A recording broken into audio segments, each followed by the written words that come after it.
Hola amigos, aquí estamos en la chimba, en la mismísima espacio de Gran Honor. Esta es la escuela construida por las manos de Dolores Cacuango con tránsito a Maguaña.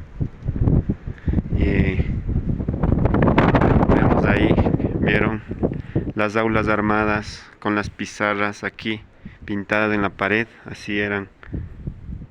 Aquí es una aula y acá otra aula.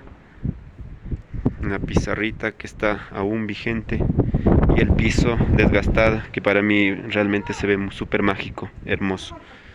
Y vamos al camino. Ajá, el río.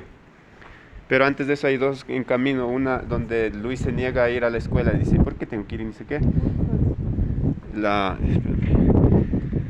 Camino. Luis Cristiano Dolores. Ujú. Victoria, toda su mano Dolores. Ajá, de lo que le pegó el maestro Milton. Ajá, por eso yo vi aquí existe una zanja de pencos bien hermosa.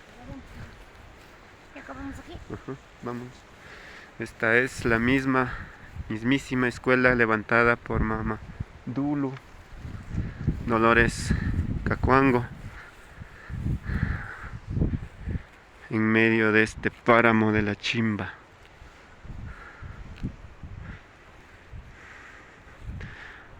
Ahí está, miren cómo luce la escuela en este año 2022. Raimi, eso lo bloquea. Eso no es.